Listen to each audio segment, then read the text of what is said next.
الذي هدانا لهذا وما كنا لنهتدي لولا أن هدانا الله والصلاة والسلام على أشرف الأنبياء والمرسلين سيدنا محمد وعلى آله وصحبه أجمعين.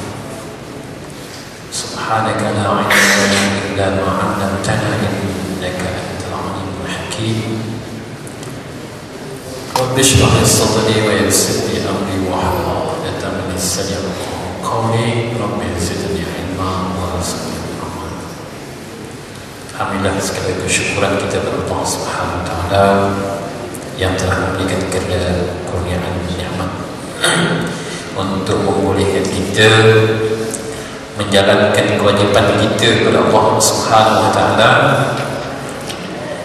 nikmat akal untuk kita memahami ilmu, nikmat tubuh badan untuk kita memenuhi keperluan kita, bergerak, makan, minum, memberi khidmat, ya. Nikmat iman yang terbesar daripadanya adalah untuk kita sentiasa kukuh, sabat di atas jalan yang diridhai oleh Allah Subhanahu wa taala.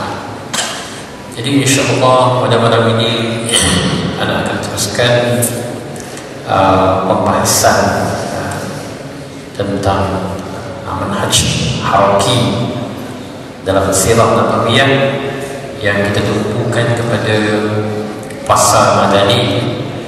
Namun sebelum itu, ayolah sama-sama kita beringat dalam kita memahami perjalanan sejarah Nabi sallallahu alaihi wasallam. Ia bukan sekadar catatan peristiwa kosong, ya. Bukanlah fakta-fakta yang kita perlukan untuk lulus ujian, dapat menjawab soalan, ya. Fakta tahun berapa lama, siapa, di mana. Tetapi keterkaitan antara fakta itu, bila peristiwa berlaku, ia tidak berlaku daripada satu yang vacuum. Ia ada keterkaitan dengan satu rangkaian panjang fakta-fakta yang lain, sehinggalah sampai ke satu peristiwa, barulah kita menemui kaitannya, sebab-sebabnya, dan kadang-kadang kewajarannya. Tapi kalau peristiwa ini kita potong, ya, umpama satu keping puzzle yang begitu banyak, kita ambil satu keping saja, maka kita akan lihat betapa buruknya kepingan puzzle itu, sehinggalah kita sambung kepingan itu menjadi satu puzzle yang lengkap. Barulah kita nampak rupa-rupanya itu, kalau gambar kapal, rupa-rupanya itu hanya satu sudut saja, ataupun satu bahagian yang buruk daripada kapal itu. Tetapi keseluruhan kapal itu nampak cantik, ya. Dia tidak akan menjadi cantik dengan sendirinya, tetapi dia akan nampak kewajaran dan kecantikannya bila dia bersama-sama dengan kepingan-kepingan yang lain. Begitulah kepingan sejarah sirah Rasulullah sallallahu alaihi wasallam. Kalau kita melihat karya-karya orientalis, dia akan melihat contohnya, dia akan ambil daripada perkahwinan baginda sallallahu alaihi wasallam saja, perkahwinan saja, yang difokuskan berapa jumlah isteri, kemudian isteri pula berapa ramai yang umurnya di bawah sekian, berapa ramai yang cantik-cantik belaka. Jadi ini akan menjadikan ataupun membina satu opinion yang kotor, ya, tentang sirah baginda sallallahu alaihi wasallam dari sudut perkahwinan baginda. Padahal banyak keterkaitannya apabila kita lihat kenapa baginda berkahwin dengan isteri ini, isteri itu dan sebagainya. Jadi inilah pentingnya kita melihat sejarah ini secara keseluruhan, ya, sejarah seperti hukuman ke atas bagi nazir dan sebagainya. Dalam petikan golongan orientalis, mereka menggambarkan tentang kekejaman peristiwa hukuman itu, tetapi tidak mengambil kira apakah persetujuan awal yang telah pun dibina sejak daripada pembinaan Daulah Madinah itu sendiri, seperti mana yang kita telah bahas sejak daripada awal lagi. Okey, insya-Allah ini akan memberikan kita lebih pengertian dan dapat melihat realiti dakwah pada hari ini yang memerlukan atau menuntut kita supaya kita memahami banyak fiqh. Fiqh dalam dakwah ni ada orang memahami sebagai fiqh dakwah saja, ya. Contohnya sebagai penguasaan kita untuk memahami keseluruhan objek dakwah kita, manhaj dakwah kita, apa kita nak capai sebenarnya, apa keutamaan kita. Kita kena tahu contohnya fiqhul maqasid, tujuan-tujuan legalistik Islam. Kita kena tahu fiqhul awlawiyat, ya. Kita tahu memilih keutamaan, menentukan keutamaan, ya. Fiqhul sunan, ya, iaitu tahu kita atau memahami peraturan Allah SWT dalam kejadian, khususnya kalau perkara-perkara yang besar seperti peraturan dalam politik dan kemasyarakatan, ya. Dia punya underlying principles. Kita kena faham tentang fiqh al-muwazanah, ya, iaitu ilmu membolehkan gerakan Islam menimbang antara maslahah dan mafsadah, ya, maslahah dan atau manfaat dan mudarat sesuatu pilihan itu sendiri. Kita kena tahu fiqhul ikhtilaf, ataupun lebih utamanya adalah adabul ikhtilaf, adab dalam kita berbeza-beza pandangan. Lebih-lebih lagi kalau kita perhatikan di sekeliling kita ni, ramai yang sudah mendakwa mereka lah yang berjuang untuk Islam. Mereka lah, kalau kita sentuh tentang jemaah-jemaah, ramai yang sudah mengaku mereka ini jemaah-jemaah, yang ada jemaah meletakkan diri mereka ini dengan apa ni, mengutarakan hadis umat Islam nanti seperti mana yang disabdakan Nabi sallallahu alaihi wasallam akan membagi 73 golongan. Yang selamat di antara mereka itu adalah ahlu sunnah wal jamaah. Kemudian lagi hebat, ahlu sunnah wal jamaah itu adalah jamaah kita. Ini akan meletakkan jamaah lain sebagai jamaah sesat belaka, dan timbul akhirnya pengkultusan, satu pemujaan yang melampau kepada jamaah. Ada lagi sampai kepada ta'assub jamaah ini, sampai tidak menerima kebaikan yang ada pada orang lain. Jadi ini kita kena fahamlah apa yang dimaksud jamaah ini.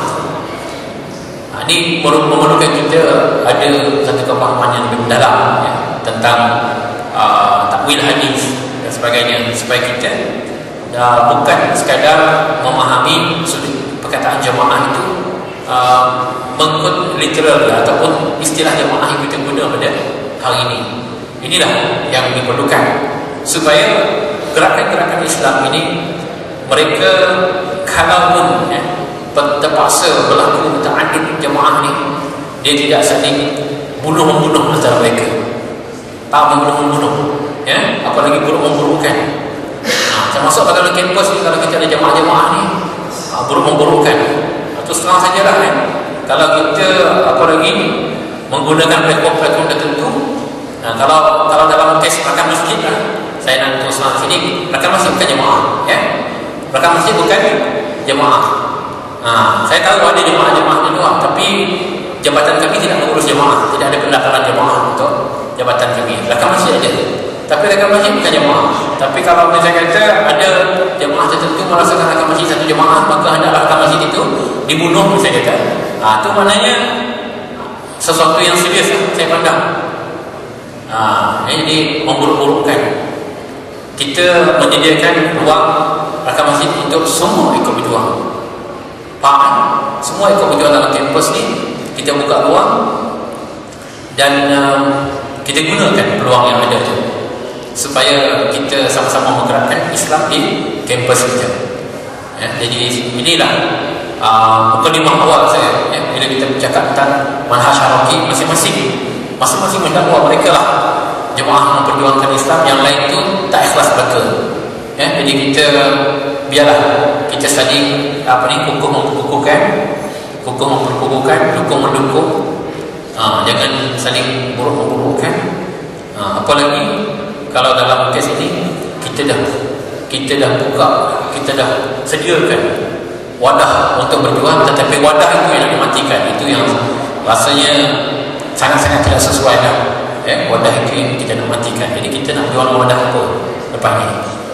Ini mudah-mudahan akan menyatukan fikrah, menyatukan hati kita, hala tuju kita yang bersama. Walaupun saya pernah satu ketika dibisik-bisikkan supaya mengawasi jemaah-jemaah tertentu, saya tak pernah buat sampai sekarang. Ini yang anak harap akan berlaku selepas kita belajar manhaj yang sama. Mudah-mudahan kita akan sama-sama mengukuhkan gerakan Islam di kampus kita yang tercinta ini. Walaupun UTP ini bukanlah satu kampus yang seperti kampus lain, ada pengajian Islamnya dan ada kelompok-kelompok yang memang komited dan fokus pada perkara itu, tetapi amatlah mengagumkan pelajar-pelajar engineering, teknologi, mereka ini cinta kepada Islam. Ini yang susah kita dapat, cinta, nak tanamkan cinta kepada Islam itu.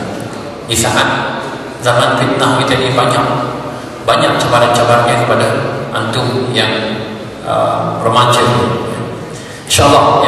Dan seterusnya saya akan membahas tentang satu tajuk sangat berkaitan dengan apa ni, Abdullah bin Ubay. Jadi apabila berita disampaikan kepada Abdullah bin Ubay dan pendukung-pendukungnya, mereka segera berkumpul, maksudnya untuk menentang Rasulullah SAW dan kaum muslimin. Jadi kita teliti, kalau kita teliti, maka isi perjanjian tidak memberikan hak kelompok kepada kumpulan yang boleh dikatakan sebagai pengkultus. Yang dalam istilah kultus ini mungkin banyak digunakan di Indonesia, mungkin banyak kita sebut sebagai pemujaan kepada Ubay, namun hanya bersifat pribadi dan tidak dipaksa masuk Islam mereka ini. Sementara yang memimpin kelompok ini adalah Abdullah bin Ubay. Sedangkan Ubay ini dia bersumpah setia kepada Quraisy di musim haji bahawa kaumnya tidak ada kaitan dengan kelompok Muhammad, Nabi Muhammad SAW. Jadi hal ini sebenarnya, maksudnya tadi kedatangan baginda ni dah semestinya tidak boleh diterima oleh Ubay. Ketika itu, ketika Abdullah bin Ubay mendengar juga timbul rasa dengki kepada Rasulullah SAW. Dan yang membuat dia tambah kesal ini adalah golongan Khazraj dan Aus yang berdamai. Asal mereka ni, Aus dan Khazraj ini telah bertempur untuk sekian lama. Jadi artinya bila mereka berdamai, tertutuplah peluang Abdullah bin Ubay ini yang asalnya hendak dilantik menjadi raja di kalangan mereka. Jadi kerana itu Abdullah bin Ubay merasa bahawa musuh utamanya adalah Muhammad. Satu pelajaran di sini, kalau kita bercakap tentang puasa, puasa ini sesuatu yang orang berminat untuk mendapatkannya, tetapi nak dapatnya dengan segala susah payah. Dapat puasa ini bukan dengan senang-senang saja. Saya dengan ini melantik diri saya menjadi raja kepada tuan-tuan semua. Jadi jangan lupa ikut juga saya. Jadi tak semudah itu. Mengemukakan pengiktirafan, keyakinan, kadang-kadang sampai pada peringkat taksub, mesti ada alat dia, kehebatan diri. Kalau kita ikut ayah pin, dia kata ayah pin ni sakti, katanya. Kalau orang ni kaya raya, dia harta kekayaannya itu yang menjadi daya tariknya. Tapi kalau tak ada apa yang boleh menariknya? Inilah kehebatan yang ada kepada baginda sallallahu alaihi wasallam. Harta tidak ada, keturunan bukan keturunan bangsawan. Sebab itu apabila Abu Sufyan ditanya oleh Heraclius, ditanya, adakah dia daripada keturunan bangsawan? Adakah dia daripada orang kaya? Ternyata tidak. Maka apa sebabnya orang mengikut Nabi Muhammad SAW ini sampai begitu sekali ketaatan mereka? Maka di antaranya ialah kepribadian baginda sallallahu alaihi wasallam. Kekuatan yang ada pada kepribadian baginda bermula daripada kejujuran, kecekapannya. Kalau kita bercakap tentang baginda sallallahu alaihi wasallam sebagai pedagang, profesionalisme, kejujuran, ketepatan dalam menganalisa pasaran. Bila masa masuk ke pasar, harga berapa yang nak di-negotiate. Jadi technical kompetensi dalam istilah moden kita mesti ada. Dalam kita menjalankan dakwah juga begitu. Dakwah tidak cukup hanya dengan semangat. Kalau kita handle meeting, saya kata, ada orang tak pandai handle meeting, jom kita meeting. Sembang, jangan sampai simpulan bila dia bercakap tentang saya dulu kan, saya cerita 15 minit, lepas tu keputusan meeting tak tahu, cara meeting pun tak tahu, macam mana kita nak handle sebuah organisasi. Jadi begitulah kalau kita tengok Abdullah bin Ubay hendak diangkat jadi raja, tentulah ada sesuatu yang hebat pada Abdullah bin Ubay sehingga orang nak angkat dia jadi raja. Tentulah ada yang hebat, betul tak? Dan buku sirah menyebut pendirian Abdullah bin Ubay ini sebelum dia masuk Islam, di satu hari Rasulullah SAW berjalan di depannya di saat dia duduk bersama kaumnya, lalu Nabi turun daripada kenderaannya dan beri salam kepadanya. Kemudian baginda duduk membaca Al-Quran dan menyebut kepada Islam serta menyebut Allah dengan segala kebesarannya. Jadi begitu selesai baginda SAW, Abdullah bin Ubay menjawab ataupun menegaskan, dia kata, wahai nikah, dia kata, sikapmu ini tak layak. Jika kata-katamu itu memang baik dan benar, sebaiknya kau duduk di rumah. Bila orang datang kepadamu, baru kau suruh orang itu, dan yang tidak datang kepadamu tak perlulah kau suruh. Jadi kalau saya baca bait rangkap ni, saya teringat dengan seorang Cina ni. Saya pernah beli komputer dengan dia. Dia cakap saya pakai kopiah. Dia kata, orang Islam ni banyak bagus. Dia kata, cerita macam-macam lah. Bila dia dengar banyak bagus ni, saya ingat positif. Tapi orang Islam ni dia suka kacau orang lain. Suka kacau. Dia kata dia suka tu lah, kalau dia nak buat bagus, dia untuk agama dia okey lah. Tapi kalau ajak-ajak orang lain itu tak bagus. Ajak-ajak orang lain. Tadi bila saya baca ungkapan Abdullah bin Ubay ni, dia kata serupa macam Cina jual komputer tu. Jadi hari ini selain daripada kita kata orang minat Islam, ramai juga orang macam ni. Dan sangat aneh sekali kalau orang macam ni adalah orang yang mengaku diri Islam. Mereka kan, dia kata kalau kita ni dah dakwah ceramah ni cukuplah kat masjid, tak payah bawa keluar kita, duduk-duduk kedai ni cerita sembang santai lah, cerita bola ke, cerita ni cerita benda-benda lawa lah hidup kita. Jadi bila Abdullah bin Ubay cakap kepada Rasulullah SAW begitu, itu pun adalah satu teknik psikologi untuk demoralize baginda SAW. Jadi kalau kita dakwah, ada saja manusia seperti ini. Kalau kita nak dakwah, ada saja manusia seperti ini, dia akan discourage kita. Dan Abdullah Naroha dalam kelompoknya, yang kebetulan sudah masuk Islam, dia menjela omongan ataupun bicara untuk Abdullah bin Ubay ini. Dia kata tidak, anda boleh datang ke majlis kita dan rumah-rumah kita, demi Allah itulah yang kami senangi dan merupakan kemuliaan yang Allah berikan kepada kami setelah kami mendapat hidayah kerana bimbingannya. Ini orang yang terima hidayah. Lalu Abdullah bin Ubay pun naik pitam.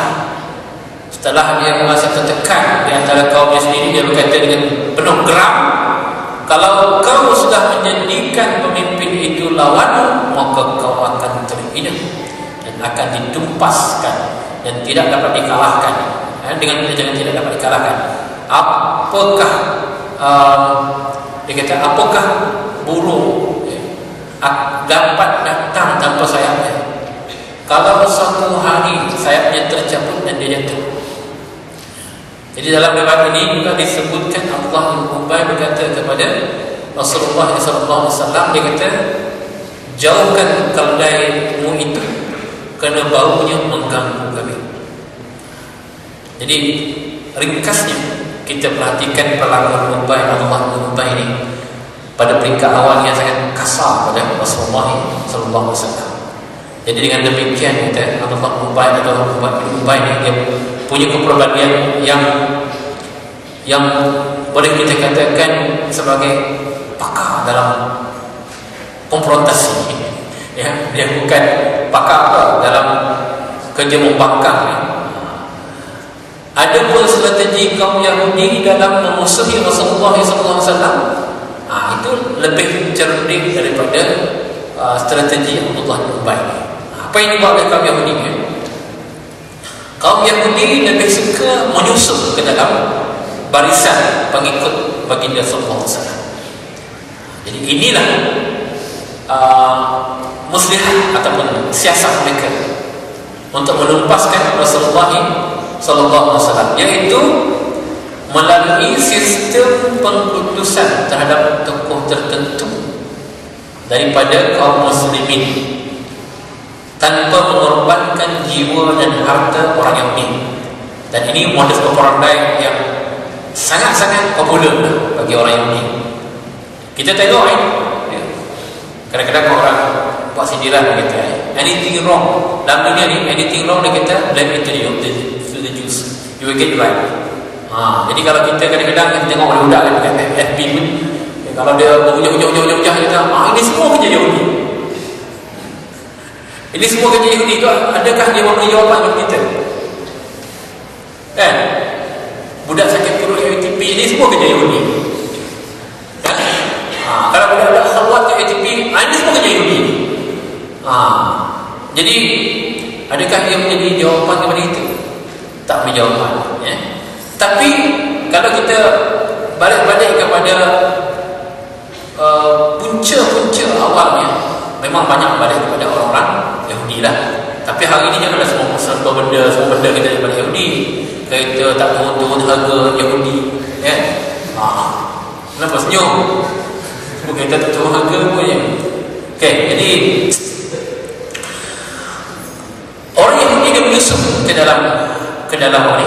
Apa yang orang Yahudi buat, saya kata pada sebenarnya tadi, dia pandai menggunakan proksi. Orang Yahudi ni dia pandai menggunakan proksi. Di negara-negara yang ada raja-raja, kalau tak raja, anak raja yang digunakan. Itulah di negara yang ada menteri-menteri dia, Perdana Menteri dia digunakan. Perdana Menteri negara tertentu lah termasuk negara-negara Islam tertentu. Jadi ini banyak sekali model seperti ini. Jadi kita lihat, zaman Madinah lagi sudah ada. Abdullah bin Ubay pada satu waktu mendapat kesempatan untuk mengobarkan perasaan anti Nabi Muhammad SAW dan sahabatnya, tapi tidak cukup besar, kecuali dengan jalan membesar-besarkan bahaya kaum Quraisy yang mengancam mereka. Sebab itu adalah masalah mati dan hidup, dan tidak ada keputusan satu apapun kecuali dengan cara mengusir kaum muslimin. Maksudnya mereka dia menggunakan isu perkauman di sini. Apalagi yang orang Quraisy mau, gitulah lebih kurangnya. Kalau hari itu ada masa itu ada utusan kan, kita apalagi orang Quraisy mau. Jadi menggunakan kebencian, kekauman, maksudnya mengapi-apikan kepada orang-orang Madinah. Kerana itu mereka kembali menyusun tenaga dan strategi yang seimbang untuk melawan Rasulullah dan kaum muslimin. Dan ketika unsur yang mendasari mereka dalam memusuhi Nabi ini, satu, perasaan dengki Abdullah bin Ubay yang seolah-olah dia ini merupakan ikon kepimpinan di Yathrib sebelum baginda SAW. Tetapi bila Rasulullah SAW datang, maka terhakislah dia punya iconic quality. Kemudian yang kedua, dasarnya berlainan kepercayaan dan sifat fanatik kepada tokoh-tokoh. Ini strategi dalam menanamkan kebencian. Kemudian pertahanan terhadap serangan Quraisy dari luar dan persekongkolan dalam tubuh kaum Yahudi sendiri. Dan unsur-unsur ini selalu ada di setiap waktu. Dan gerakan Islam ada kemungkinan untuk menghadapi hal seperti ini, kerana itu perlu kita persiapan berdepan dengan unsur-unsur seperti penyerapan, penentangan atas dasar apa sekalipun. Bila orang menentang kita, kadang-kadang dia tak memerlukan logik akal. Yang penting ada aspek tertentu untuk ditentang oleh kita. Contohnya lah, kalau kita ni nak berdakwah, dah baik belaka dah, segala-gala hal elok kita ajar wak solat, kita ajar tentang akidah dah bagus dah. Kalau dah tak ada lagi tapi orang benci orang kita, satu dia kata, ustaz tu yang kita tak betul, ustaz tu tak handsome, boleh jadi bahan juga, faham?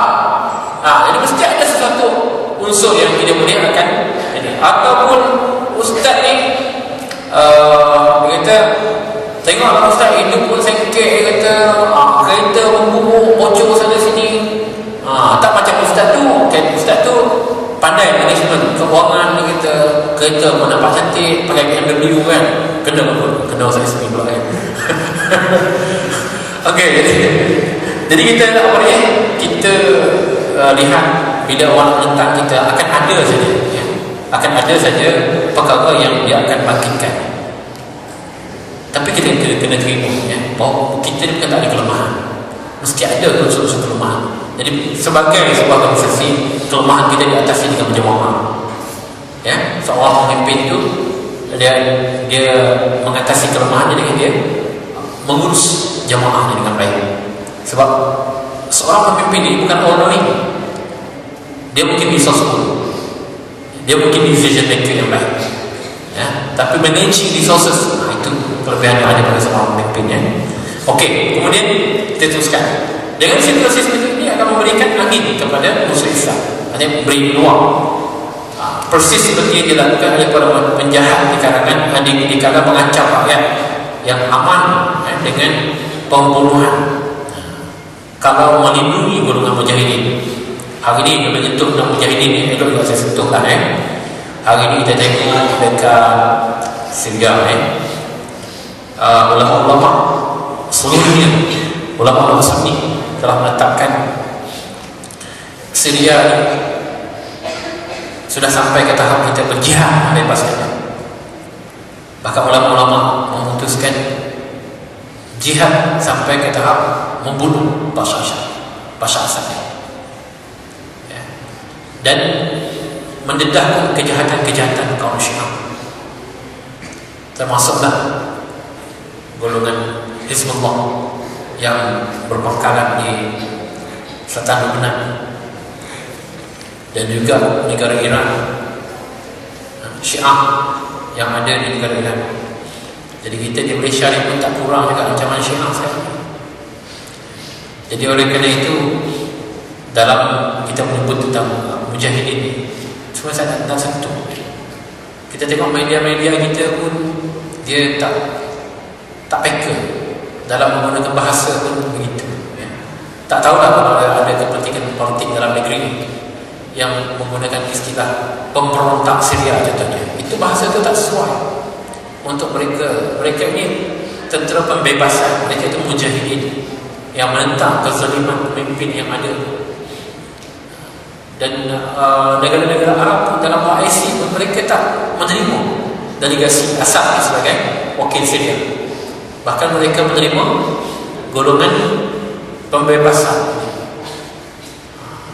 Kalau di Malaysia ada TV tak boleh menggunakan bahasa yang betul, macam tu juga. Asyik-asyik pakatan pembangkang, kata gitulah. Dia tengok TV RTM, TV3 tak pernah gagal menggunakan istilah pakatan pembangkang. walaupun ada nama resminya. Jadi itu mana yang tak cerdik, belum tak pandai belajar, tak pandai baca ke apa. Jadi kita pun dalam kita menamukan satu-satu kumpulan ni, dia membina persepsi. Jadi jangan menjadi media yang guru seperti itu. Kita hendaklah menggunakan istilah yang betul. Sebab pada hari ini kita memerlukan dukungan seluruh umat Islam untuk saudara-saudara kita di Syria membebaskan diri mereka. Ini tidak. Bila keluar berita dia kata anak-anak dara Syria ni memerlukan suami, wah ramai orang pergi sambutan, heboh mana-mana.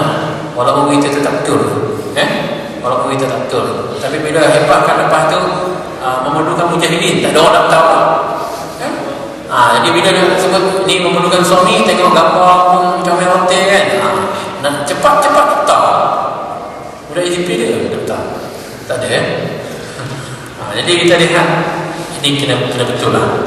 Baik, balik kepada ni tadi kita lihat di banyak negara golongan yang memperjuangkan Islam ini diberi label yang tertentu untuk menimbulkan kebencian kepada mereka. Yang sepatutnya digelar mujahidin digelar sebagai pengganas. Sebiji macam orang-orang Yahudi. Dan ada yang menyebarkan menyusun ke dalam barisan untuk memberikan citra bahawa perang dan darah serta ketakutan sudah tampak berasal daripada golongan yang mujahidin tadi dan perbuatan anti pemerintah yang kejam. Jadi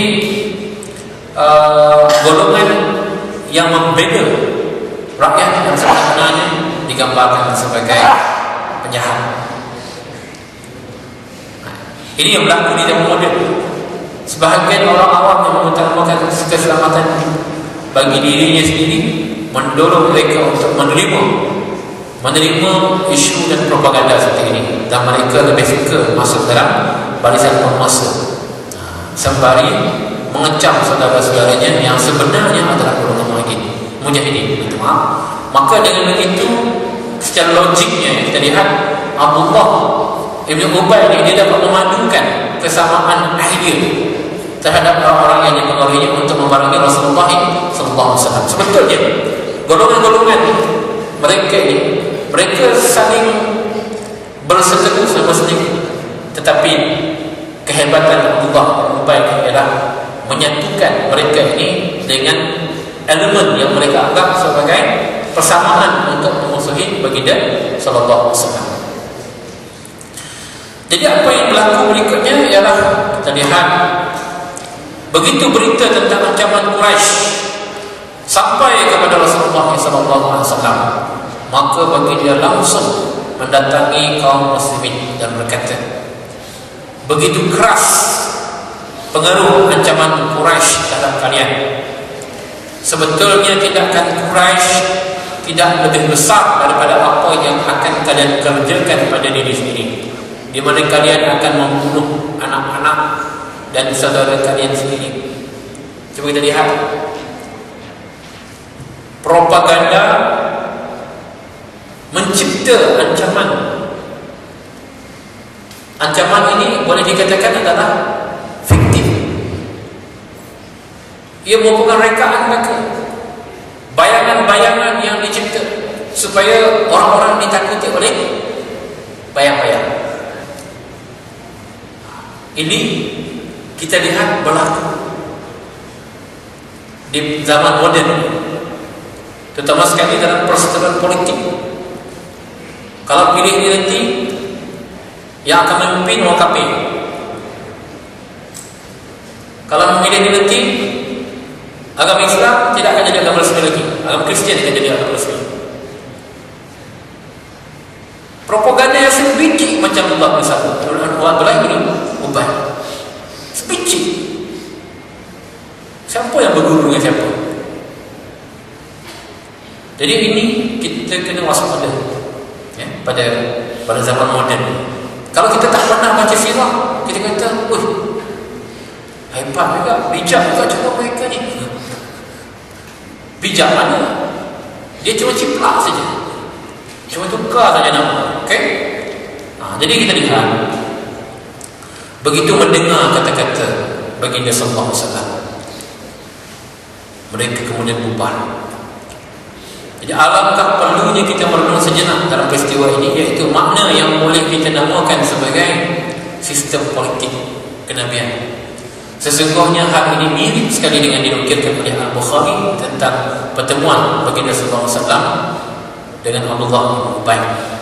Dalam riwayat tersebut baginda sallallahu alaihi wasallam pernah dia memboncengkan Usamah bin Zaid. Peristiwa ini sebelum perang Badar dan sebelum Abdullah bin Ubay masuk Islam. Begitu kaum itu melewati sebuah kandang ternak, maka Abdullah bin Ubay menutup hidungnya dengan selendangnya dan berkata, "Janganlah kalian mengubah posisi kami." Dan terjadilah huru-hara di antara kaum muslimin dan Yahudi serta kaum musyrikin hingga emosi mereka ini mempuncak. Rasulullah meredakan emosi mereka ini dengan segera sehinggalah kembali tenang. Di saat kemudian dia tadi saat itu Ubaidillah berkata, "Ya Rasulullah, maafkanlah dia dan maklumilah, demi zat yang menurunkan Alkitab kepadamu, sungguh Allah telah menurunkan kebenaran. Sebenarnya kaumnya sudah sepakat menempatkan Abdullah bin Ubay ini jadi raja, tapi Allah tidak reda kepadanya, iaitu lewat dengan cara kebenaran yang anda bawa, engkau bawa." Maka dia jadi murka. Maka begitulah tingkah lakunya yang dilakukannya terhadapnya. Jadi Rasulullah SAW pun memberi maaf kepadanya. Kemudian inilah dia boleh dikatakan clash yang pertama antara kaum muslimin dan musyrikin. Dan sekiranya Rasulullah membiarkan masalah ini ditangani kaum muslimin sendiri, pasti akan terjadi pertempuran yang dahsyat. Kaum muslimin yang baru masuk Islam akan goncang imannya dan akan bergabung dengan barisan Rasulullah itu Ubay. Jadi hal ini terulang pada perang Bu'as yang terjadi sebelum baginda sallallahu alaihi wasallam, sebelum Nabi baginda sallallahu alaihi wasallam ada di Madinah, ya. Dan hilanglah kebenaran dalam masalah kesukuan ataupun kita katakan sebagai ethnic centric yang akan menggoncangkan kedaulatan kaum muslimin, ya. Di mana kita tahu secara naluri manusia ini bukan hanya orang, bukan hanya orang Cina, bukan hanya orang India saja, seluruh dunia kita ni secara naluri kita suka kepada etnik kita sendiri. Hatta orang Melayu pun, yang Melayu Kelantan, Melayu Kedah, kan? Melayu Kedah yang utara sekali, kan? Melayu Perak, ya. Mesti kita ada satu kecintaan kepada kekelantanan kita, kekedahan kita, keserawakan saya adalah itu. Jadi itu naluri. Dan kadang-kadang orang yang hendak bermusuh, mereka pandai menggunakan naluri kekauman ini, yang paling mudah untuk dipetik. Ini yang kita kena hati-hati bila kita membawa Islam, ya. Jadi Rasulullah dengan cepat meredakan kemarahan mereka, meskipun kemarahan mereka ini masih berada di jalan Allah dan Rasulnya. Baginda menenangkan suasana yang turun di tanpa berat sebelah, maka kaum muslimin itu mematuhi pimpinan baginda, terhindarlah pertumpahan darah. Kalau kita menghadapi kejadian seperti ini, maka mustahil rasanya dapat menyelesaikan masalah seperti ini. Begitu juga kaum musyrikin sudah menyiapkan senjata mereka untuk menghadapi kaum muslimin. Jadi kesukaran ini akan semakin sukar ketika ikut campurnya pihak luar. Asalnya antara orang-orang Madinahnya, iaitu mungkin mereka membunuh atau mengusir Muhammad dan pengikutnya sallallahu alaihi wasallam, atau menguasai penuh kota Madinah, atau mengizinkan kaum Quraisy Mekah menuju ke Madinah. Jadi kalau kita lihat sejenak, bagaimana Rasulullah dapat mengambil, ataupun kita katakan dulu dalam politik ada istilah kata time bomb. Time bomb ni is only a matter of time for it to explode. Jadi dalam istilah politik, orang-orang yang golongan yang hendak mengekang kuasa, mereka akan ada satu isu yang mereka gunakan sebagai time bomb, ya. Dan isu yang paling laku sekali ialah kekauman. Jadi bukan hanya sekarang, sejak daripada zaman Baginda sallallahu alaihi wasallam, isu kekauman ini sangat-sangat mudah untuk mencetuskan apa-apa ketekanan. Bagaimana Rasulullah SAW bersabda kepada taktik yang dipakai kaum Quraisy, kemudian mengembalikan boleh katakan guna-guna, ya, itu kepada yang menyihir, mengembalikan kepada yang memicu isu itu, memakai cara seperti yang digunakan oleh orang Quraisy. Inilah pelajaran yang dapat ditarik daripada golongan penyembah berhala selama Islam tidak terpecah, ya, tidak terpecah belah.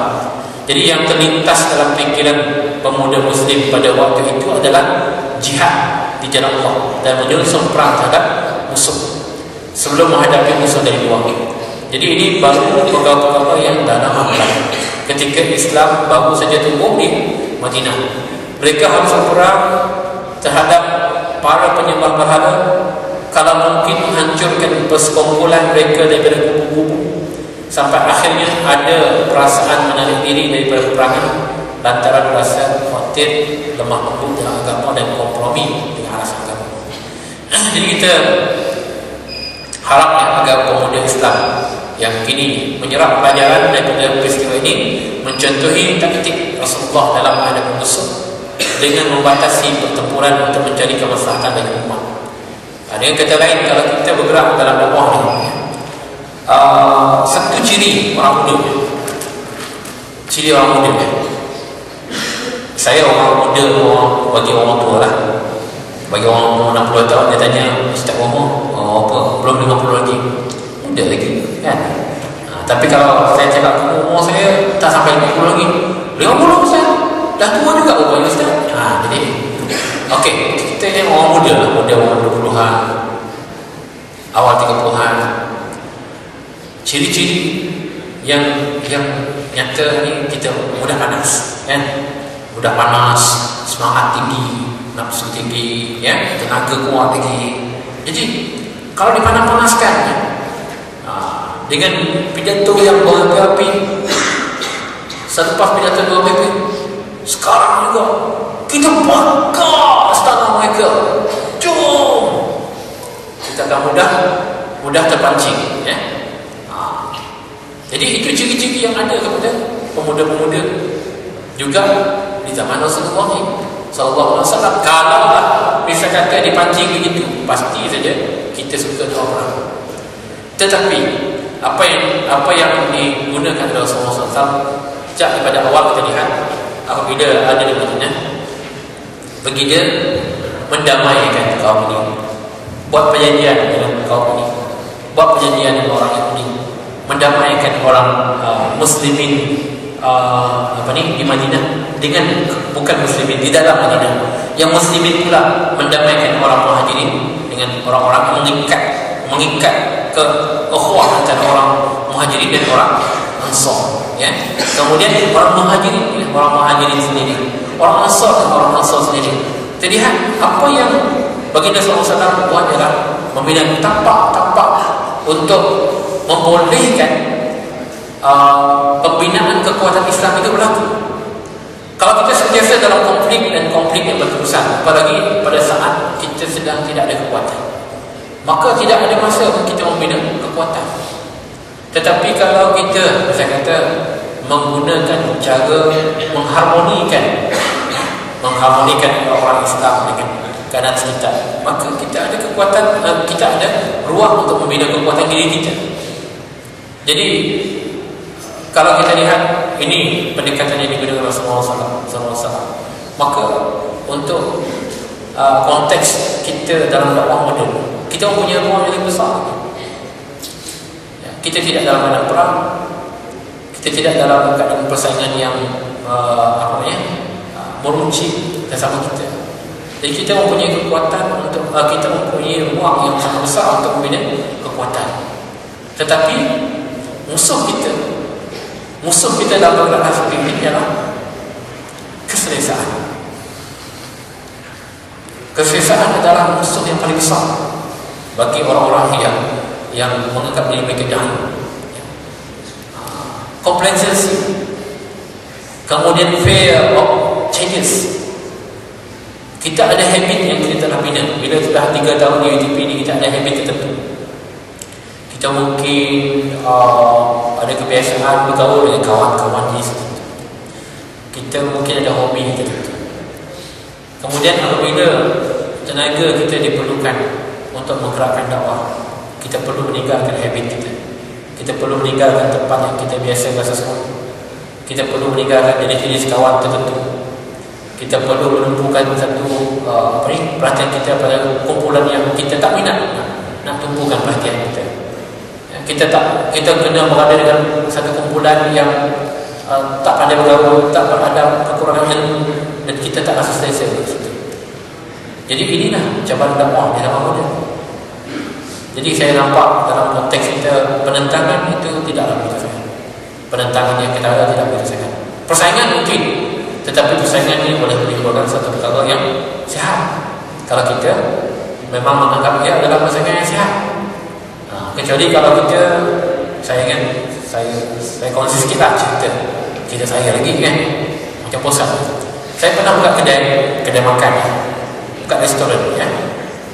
Dalam bangunan yang baru tu, saya tengok sangat potential. Depan tu saya sempat. Bila saya buat restoran tu, tak lama sebelum saya selesai membuat tu, orang sebelah pun buat juga. Orang buat, saya dengar ketuk kan, ni buat apa? Buat restoran, dia kata. Oh, kami buat restoran juga. Oh, ni kemudian saya dengar sembang-sembang. Tak pandai sembang ni. Dia sembang-sembang kata, kita kalau buat dulu dengan kita buat jadi hantar, dia kata tutup restoran sebelah. Dia tutup restoran sebelah. Jadi kalau kita dakwah ni dengan perangai serupa ni juga, kalau kita dakwah jadi hantar kan, tutup kedai tu dakwah sebelah tu. Itu sebenarnya merugikan Islam. Faham? Kalau kita kalau kita menggerakkan dakwah untuk memastikan orang lain berdakwah tu akan kehilangan pengikut, itu akan merugikan Islam dan akan menguntungkan musuh. Jadi inilah yang perlu kita pelajari ya. Apabila kita katakan yang kita mengikhlaskan diri untuk dakwah, seharusnya kita melihat hasil-hasilnya, jangan sampai merugikan Islam. Bukan hanya secara kuantiti, yang lebih penting adalah kualiti. Apabila kita saling jatuh-menjatuhkan, maka kualiti yang sebelahnya makin turun, kualiti yang sebelahnya makin turun juga ya. Tak ada. Apabila kita menggabungkan ataupun ada kesepahaman di mana kita hendak memfokuskan kerja kita, maka kita akan saling menguatkan. Ini yang penting lah apabila kita cakap dakwah dalam konteks kampus kita. Kesungguhan anak-anak yang telah pun menyerahkan diri mereka untuk kerja-kerja dakwah ni, di luar daripada core. Seharusnya core student ni belajar dalam disiplin ilmu dia, tetapi dakwah ni bagi kehidupan kita adalah core bagi seorang Muslim. Tidak ada Muslim yang terlepas daripada kewajipan dakwah. Semua kita bagi orang ni walau ayat, semua kita terkait. Tidak ada Muslim yang dengan selesanya dia kerja dia solat, puasa, zakat, kemudian itu saja. Tidak. Sekiranya dia berjiran, maka satu ketika nanti barangkali jiran yang sebilik. Kita kalau kampus jiran sebilik kan, jiran katil sebelah yang tengok kita hari-hari rajin solat, tapi dia tak pernah kita ajak solat. Satu ketika mungkin akan menuntut kita. Dia akan nanti mungkin akan menuntut kita. Jangan sampai kita ditarik oleh jiran-jiran kita, orang bawah tanggungan kita ya, keluarga kita yang kita tak pernah tipu. Masya Allah. Jadi tidak bernilai apa yang kita buat untuk diri kita kalau semata-mata untuk kebaikan diri saja. Tetapi mesti kebaikan itu sampai kepada orang lain, sekurang-kurangnya orang yang ada di sekitar kita, sekurang-kurangnya. Lebih baik lagi orang dalam jarak jauh. Kalau cakap jarak jauh, nanti ada orang dakwah dia hanya dalam FB dia. Sembahyang tidak kan? Ada juga kan? Dia kata dalam Al-Quran ada menyebut ini, ayat ini artinya gini. Pernah baca Quran? Jarang-jarang baca Quran. Kadang-kadang tidak kurang juga modal untuk mengikat lawan jenis. Gunakan ayat-ayat untuk cari jodoh juga kan. Jadi inilah dunia dunia Facebook. Mudah-mudahan kita tak termasuklah golongan seperti ini. Apalagi golongan seperti ini nanti dia tidak kurang buruknya dengan Allah yang baik ya. Jadi mudah-mudahan Allah SWT memberikan kekuatan bagi kita untuk sentiasa berada di atas jalan yang diridhai oleh Allah Taala, dan Allah memberi kekuatan untuk kita berada di atas jalan dakwah. Jangan sampai kita terkeluar daripada kewajipan kita menyampaikan Islam itu, terutama sekali penyampaian Islam itu bil haq, dengan kepribadian kita. Wallahu a'lam. Wa aqulu hadza wa astaghfirullahal azim li wa lakum. Sembahyang tidak kan? Ada juga kan? Dia kata dalam Al-Quran ada menyebut ini, ayat ini artinya gini. Pernah baca Quran? Jarang-jarang baca Quran. Kadang-kadang tidak kurang juga modal untuk mengikat lawan jenis. Gunakan ayat-ayat untuk cari jodoh juga kan. Jadi inilah dunia Facebook. Mudah-mudahan kita tak termasuklah golongan seperti ini. Apalagi golongan seperti ini nanti dia tidak kurang buruknya dengan Allah yang baik ya. Jadi mudah-mudahan Allah SWT memberikan kekuatan bagi kita untuk sentiasa berada di atas jalan yang diridhai oleh Allah Taala, dan Allah memberi kekuatan untuk kita berada di atas jalan dakwah. Jangan sampai kita terkeluar daripada kewajipan kita menyampaikan Islam itu, terutama sekali penyampaian Islam itu bil haq, dengan kepribadian kita. Wallahu a'lam. Wa aqulu hadza wa astaghfirullahal azim.